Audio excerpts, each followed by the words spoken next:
Olá, crianças, tudo bem com vocês? Então, estamos aqui reunidos mais uma vez para darmos continuidade à nossa catequese. Estamos reunidos em nome do Pai, do Filho, do Espírito Santo. Amém. Santo anjo do Senhor, meu zeloso guardador, se a ti me confiou a piedade divina, sempre me rege, me guarde, me governa, me ilumina. Amém. Em nome do Pai, do Filho e do Espírito Santo. Amém. Então, crianças, na semana passada a gente conversou um pouquinho sobre os profetas, né? Eram pessoas escolhidas por Deus no meio do povo hebreu para anunciarem a palavra de Deus, né? E anunciarem o Salvador, né? Então, para que todos os homens fossem salvos, né? O Filho de Deus precisava se fazer homem. Então, Jesus, né, o Salvador da humanidade, né, verdadeiro Deus, verdadeiro homem, nasce, né, no seio da Virgem Maria, né, por obra do Espírito Santo, né, e toda a sua vida na Terra foi semelhante à nossa em tudo, menos no pecado, crianças, né? Porque nós somos fracos, né? Ele era o Filho de Deus, ele era santo, então ele não tinha a mancha do pecado, não é verdade? Né? E os evangelhos, né, no Novo Testamento, né, eles vêm nos falar da nova e eterna aliança que Deus fez com cada um de nós através de Jesus, né? E essa aliança ela tem um ponto muito importante, né, que se deu através da paixão, da morte e da ressurreição de Jesus, né? Então, a Páscoa do Senhor, né, nos trouxe uma vida nova, né, para que nós deixássemos de ser escravos do pecado, né, e vivêssemos uma vida de amor em Deus, não é verdade? Então, né? E Jesus, durante toda a sua vida, ele sempre se preocupou com a felicidade de cada um de nós, né? Então, estava sempre atento a tudo ao seu redor, né? Então, agora eu quero fazer duas perguntinhas para vocês, né? Vamos pensar um pouquinho? Se Deus criou cada filho por amor e deseja que todos sejam felizes, por que tantos sinais de morte estão por aí, né, no mundo afora? Vamos pensar um pouquinho, né? E uma outra pergunta, né? A violência, a injustiça e o sofrimento, será que vem de Deus, crianças? Vamos refletir um pouquinho? Será? Né? Se ele criou a gente por amor, né? E quer que sejamos felizes, será que ele quer que a gente sofra? Com certeza não é verdade? Então, de onde vem então tanto sofrimento, né? Tanta maldade, tanta violência, né? Tudo isso vem através, crianças, do afastamento de Deus, né? As pessoas, né? Quando se afastam de Deus, né? Elas trazem o próprio sofrimento. E esse afastamento, ele acontece por causa do pecado. Por causa do pecado, porque quando a gente se afasta, né, a gente tá pecando, a gente fica frágil, né? Então a gente peca com mais facilidade, né? Quando a gente se afasta, né, de Deus. Aí o pecado vem dominando a gente, tá? E o pecado, crianças, ele pode ser grave ou pode ser leve, né? Mas não deixa de ser pecado, não importa se o pecado é grave ou se ele é leve, tá?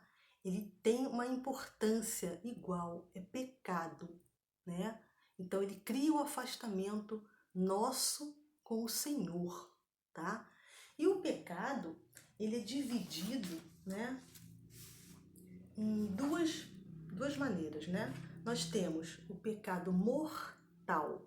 Estão vendo a carinha aqui, ó? né?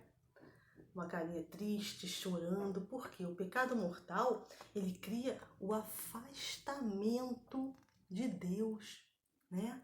Ou seja, né? Ele destrói o amor, né? O amor de Deus no nosso coração. É um pecado muito grave, porque, né? Ele destrói o amor de Deus no nosso coração, né? Então a gente se afasta muito de Deus, né? E tem duas condições, né, para que ele seja pecado mortal, crianças, né? Toda vez que a gente desobedece, né, os 10 mandamentos da lei de Deus, ou um dos mandamentos, né? Mas quando a gente desobedece os mandamentos da lei de Deus, nós estamos cometendo um pecado grave, muito grave, né? E uma outra condição também para que ele seja, né, um pecado mortal é a nossa consciência e a nossa liberdade, né? Às vezes a gente sabe, né, pela nossa consciência, sabe que aquela atitude, né, é errada, mas pela nossa liberdade, a gente mesmo sabendo que é errada, a gente vai lá e comete a coisa errada, né? Então isso também é característico, crianças, do pecado mortal, né? Porque a gente sabe que a gente está fazendo uma coisa errada e assim mesmo, né? Vai lá e comete. Sabe que é errado, né? Então, ó, é muito importante a gente vigiar as nossas atitudes, né? Porque o pecado mortal, ele cria esse afastamento de Deus, ele é muito sério, né? Então a gente não pode, né, fraquejar, né, diante, né, desse pecado, né, dessa fraqueza grave, tá bom? E um outro pecado, né, é o pecado venial, crianças. Tem uma carinha triste, né, mas ela não tá chorando, mas assim, né, ela tá mal. Porque assim, o pecado venial, eles são os pecados que a gente diz que assim, são menos graves, são os pecados mais leves, tá? Que não são como os pecados mortais, tá bom? Mas são pecados, porque nós pecamos por pensamentos, por palavras e atos, né? Então a gente tem que vigiar essas atitudes, tá bom? São os pecados mais leves, mas que também vão criando esse afastamento de nós com o Senhor, né? E essa repetição, né, dessas atitudes, elas vão criando alguns vícios, crianças, alguns vícios em nós, né, que são muito sérios, que vão dando origens, né, a outros pecados, né, e que podem nos levar também aos pecados mortais. Então a gente tem que tomar muito cuidado com os pecados veniais, tá bom? E agora a gente vai conhecer esses vícios, vocês já devem ter ouvido, né? São muito sérios, tá bom? Então, ó, a gente tem aqui, ó, os 7 vícios capitais, tá bom? Então são 7 vícios capitais. Por que eles são chamados de capitais? Porque eles são a origem para todos os outros pecados, né? Porque se a gente começa a cometer esses 7 vícios capitais sempre, né, na nossa vida, todos os dias, e não lutar contra eles, né, vai criando aquela bolinha de neve, começa pequenininho, né, aí vai aumentando, quando a gente vê, a gente já cometeu um pecado mortal, porque eles são o princípio para todos os outros pecados. Por isso que eles são chamados de vícios capitais, tá bom? Então a gente vai conhecer aqui, né, os vícios capitais, tá? Então a gente tem o primeiro, né, que é o orgulho, crianças. E o que é o orgulho, né? É a gente se achar, né, mais importante do que o outro, de que a gente não precisa da ajuda de ninguém, né? A gente, né, achar que a gente sempre é melhor, né, em tudo aquilo que a gente faz, né? Então, esse é o primeiro vício, né, capital, é o orgulho, né? E é muito importante aqui, crianças, ó, a gente ter, né, as virtudes que são contrárias aos vícios capitais, né? Para que a gente possa vencer esses vícios, tá? Então, né? Quando a gente tem o orgulho, né? Que é se achar, né, mais importante do que o outro, de que não precisa de ninguém, né? Se dar mais valor do que o outro, é importante a gente ter, ó, a humildade, né? Ao invés da gente se achar superior, né? Que a gente possa reconhecer as nossas fraquezas, né? Então isso é ter humildade, né? Ser mais manso de coração, não é verdade? Tá? E aqui a gente tem o segundo, né? O segundo vício capital, que é a avareza. A avareza, né?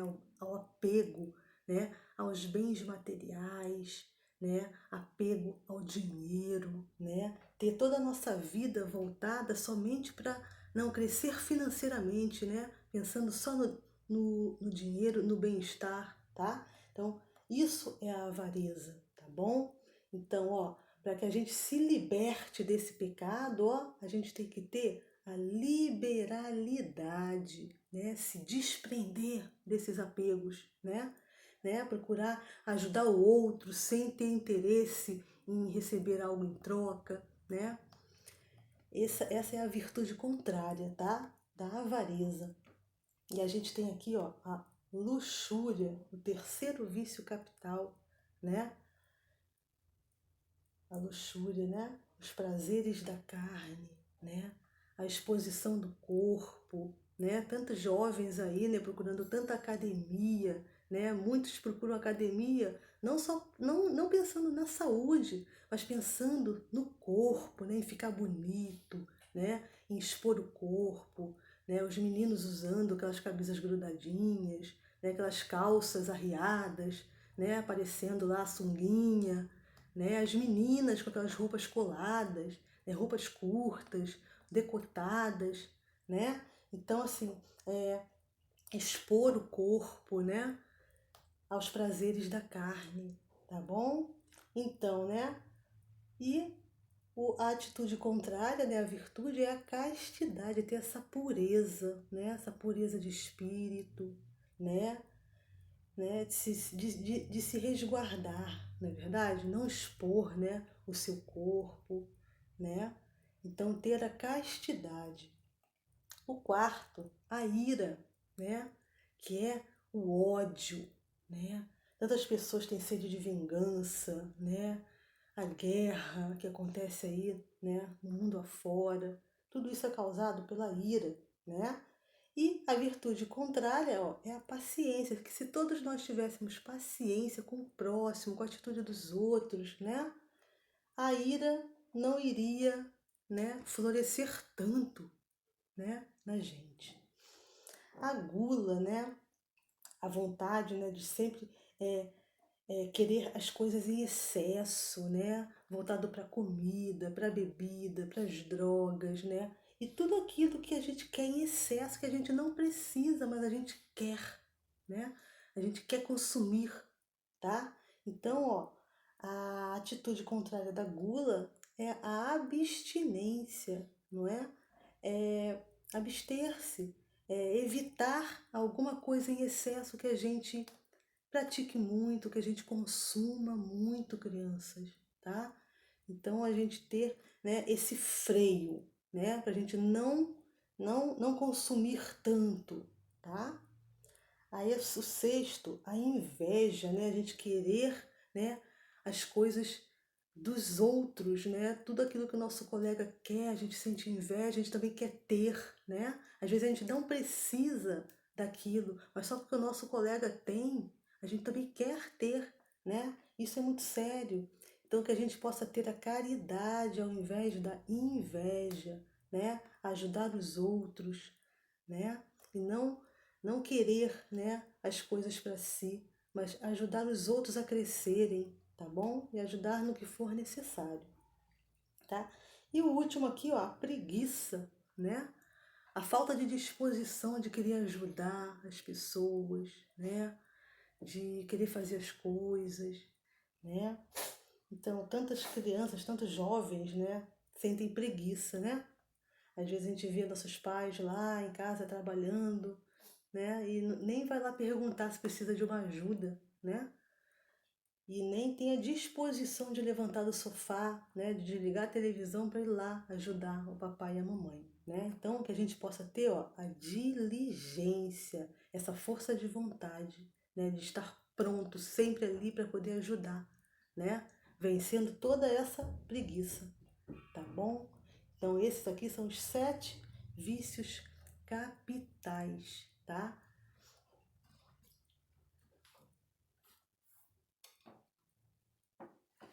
E nós, crianças, temos que traçar uma batalha constante no nosso dia a dia contra esses vícios capitais, né? E contra o pecado, né?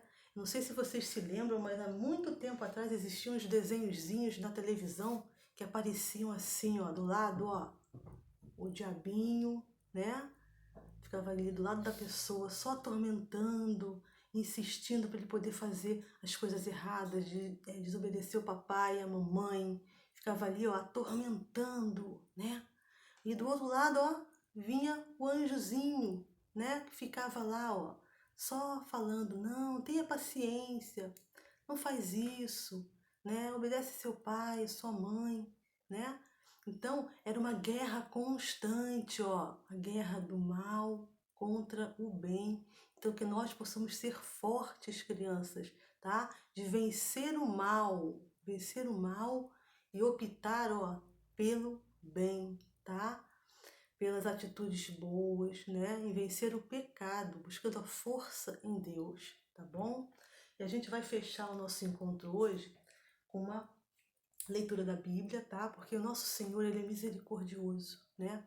Por mais que nós pequemos constantemente, a todo momento, por pensamentos e palavras, ele nos dá essa oportunidade, né? De nós recomeçarmos a todo instante, né? Desde que a gente tenha o propósito, né? De mudar, né? De não pecar mais, não é verdade? A gente também tem que ter esse propósito, tá? Então a gente vai fechar o nosso encontro com a leitura do livro de João, tá? João capítulo 8, versículos do 3 ao 11, tá? Os escribas e os fariseus trouxeram-lhe uma mulher que fora apanhada em adultério. Puseram-na no meio da multidão e disseram a Jesus: Mestre, agora mesmo esta mulher foi apanhada em adultério. Moisés mandou-nos na lei que apedrejássemos tais mulheres. Que dizes tu sobre isso? Perguntaram-lhe isso a fim de pô-lo à prova e poderem acusá-lo. Jesus, porém, se inclinou para a frente e escrevia com o dedo na terra. Como eles insistissem, ergueu-se e disse-lhes: Quem de vós estiver sem pecado, seja o primeiro a lhe atirar uma pedra. Inclinando-se novamente, escrevia na terra. A essas palavras, sentindo-se acusados pela sua própria consciência, eles se foram retirando um por um, até o último, e a começar pelos mais idosos, de sorte que Jesus ficou sozinho com a mulher diante dele. Então ele se ergueu e, vendo ali apenas a mulher, perguntou-lhe: Mulher, onde estão os que te acusavam? Ninguém te condenou? Respondeu ela: Ninguém, Senhor. Disse-lhe então Jesus: Nem eu te condeno. Vai e não tornes a pecar. Palavra da salvação. Glória a vós, Senhor. Então, crianças, um exemplo, né, que Jesus nos dá, né? Um exemplo de misericórdia, né? Enquanto várias pessoas, né, queriam acusar aquela mulher, né? Encontraram, né, um motivo nela, né? No primeiro momento que ela pecou, que ela traiu o seu marido, eles foram lá em cima, né, querer acusar, querer apedrejar, e Jesus lhes dá uma lição, né, para que a gente possa olhar para nós primeiro, antes de acusar o outro, né, porque nós também temos os nossos pecados, as nossas fraquezas, né, então nós não somos dignos de acusar ninguém, não é verdade? Então que a gente possa olhar, né, para nós, né, para que a gente possa nos reconhecer, né, pecadores e necessitadores do perdão do Senhor, da sua misericórdia, não é verdade? O próprio Jesus perdoou essa mulher, né? Lhe deu, né, uma nova chance de se reerguer. E essa chance ele nos dá diariamente, não é verdade? Porque ele é misericordioso, tá bom? Então, crianças, que a gente possa buscar forças no Senhor para vencer as tentações do inimigo, ó, e não possamos, ó, cair na tentação, tá, do inimigo. Vamos lembrar bem disso. Não dar ouvidos a ele. Vamos dar somente ouvidos, ó, aos anjos, né? Ao Senhor, ao bem. Amém, crianças? Então, espero que vocês tenham gostado, tá? Fiquem com Deus, tá? E até o próximo encontro. Estivemos reunidos em nome do Pai, do Filho e do Espírito Santo. Amém.